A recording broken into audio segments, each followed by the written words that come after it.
So hey guys, welcome to my another vlog. I hope हजुरहरु सबैजना सन्चै हुनुहुन्छ होला, आरामै हुनुहुन्छ होला।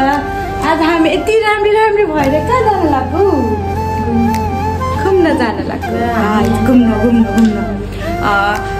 हामी चाहिँ आज मार्केट जान लाग्यो। त्यही पनि सफारी मार्केट हो अनि हामी चाहिँ सबैजना जान लाग्यो हैन। मेरो दिदी, मेरो भेना, मेरो भाउजूहरु सबै मिलेर चाहिँ हामी अब मार्केट जान लाग्यो। रातिको 10-11 बजेको जान्छ भएर हामी जान्छौँ है। अनि जान लाग्यो, अलिअलि सपिङ पनि गर्नु पर्यो अनि हामीले चाहिँ अर्को रुम पनि चेन्ज गर्दैछौँ नि त। त्यसको लागि अलिकति सामान पनि चाहिन्छ क्या हामीलाई हैन। त्यसको लागि जाँदैछौँ अनि बाहिर निस्केकै छैन मैले यस्तो। सो अरू चाहिँ रेडी हुँदै हुनुहुन्छ, मैले चाहिँ भ्लग स्टार्ट गरिसकेको यस्तो वेट गरिरहेको छौँ। मेन हिरोइनी आउनु नै भएको छैन, कति बेला आउनु छ भनेर हामी यस्तो कुरामा बसिरहेको त्यो आइपुग्नु भएको छैन। छिटो गर्नु भन्नुभयो, अब छिटो गरिसक्यो हाम्रो हिरो आइसक्नु भएको छ। उहाँ चाहिँ लस्ते हाई भेना हाई भन्नु न हाई। अब निस्किसक्यौँ अनि दिदी चाहिँ आउँदै हुनुहुन्छ, तर हामी चाहिँ गाडीसम्म जानु पाप लाग्छ नि तपाईँलाई। यस्तो मेरो खुट्टा पुरै मलाई पाप लाग्छ अरे। जुत्ता चाहिँ भाउजूको टाइट भएको छ अरे अनि त्यही भएर चाहिँ मलाई सजिलो लाग्छ कि मलाई जुत्ता मनमै पर्दैन क्या। मतलब यस्तो गर्मी छ नि त यहाँ चाहिँ होइन। अनि गर्मीमा चाहिँ म फेरि प्रायः जस्तो जुत्ताहरू लगाउँदैन कि मलाई बहुत गाह्रो लाग्छ। किनभने अनि ए सरी मलाई देखाएन अनि रिसाएको दिदी। गाई जहाँ चाहिँ हाम्रो म हिरो नि अनि उता चाहिँ हिरो अनि हामी चाहिँ जान लाग्यो। हिँडिसक्यौँ अनि हामी चाहिँ जाँदैछौँ। अगाडि चाहिँ हाम्रो हिरो र हिरोइनी बसिसक्नु भएको छ अनि हामी चाहिँ यता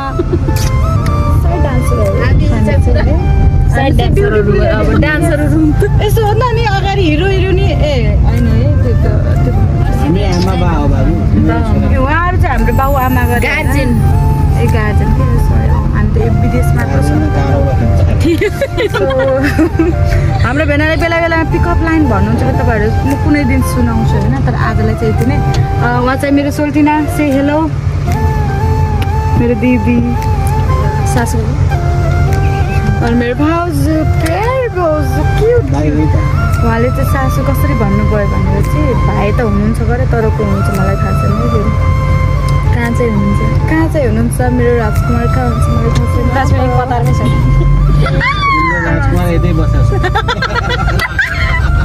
यस्तो अन्त भेना भएपछि अलिकति जिस्काइहाल्नुपर्छ नि त। अन्त एउटा यस्तो भेनाको जात त अब जहाँ गयो भने त्यही त हो नि है दिदी। कस्तो लाग्यो ल गाइज? अब हामी चाहिँ हिँड्दैछौँ। अब मैले चाहिँ हजुरलाई हामी कहाँ जान्छौँ त भनेर मैले हजुरलाई देखाउँछु।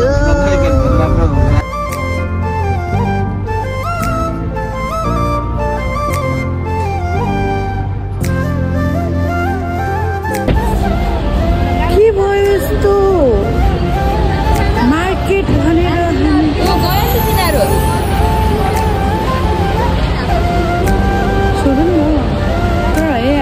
स्क्याम भयो मार्केट भनेर हामीलाई कहाँले थाहा छ विलाज मलमा। तर अहिले हाम्रो यहाँ 1 बजिसकेको छ। अब उसले हामीले जान दिन्छ कि दिन्न भन्ने कुरा हो। हेर्न हेरेको समय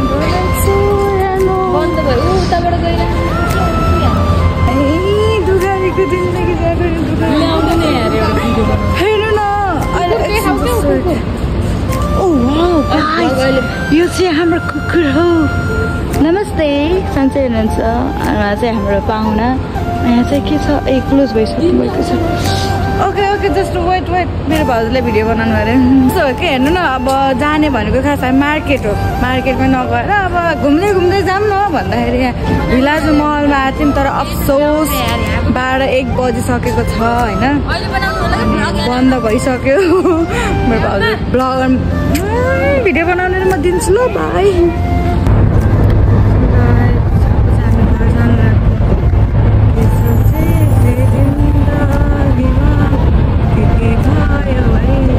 भन्दै बस्नु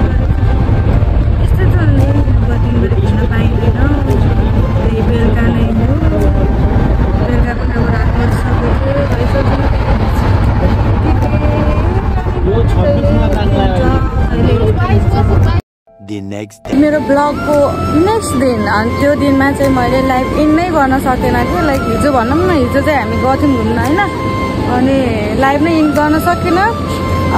के भयो भन्दाखेरि अब गाडीमै आउने भयो, गाडीमै जाने भयो नि त, अनि त्यस्तो अब त्यो स्पेसल केही गर्नै पाइएन। चाहे त्यो भिलाजु महलमा गएको भइदिए पनि अलिकति रमाइलो देखिन्थ्यो क्या, जानै पाएन। राति गएको अनि राति अब खोल्दैन गाडीले पनि, अब नजाने अनि टाइम अफ भइसक्यो भनिदिइहाल्यो। ल ठिक छ।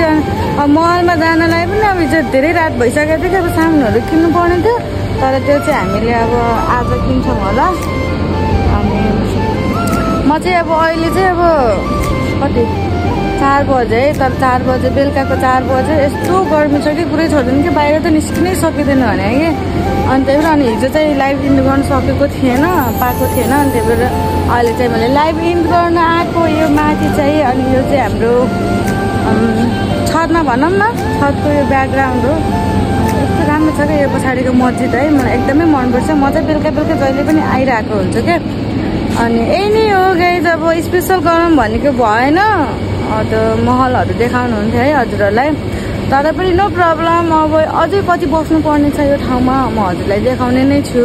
भन्दै म बिदा हुन्छु। हस् त, बाई बाई। सबैजना लाइक कमेन्ट सेयर गरिदिनु होला। धेरै धेरै माया अनि मिठो सम्झना। By by.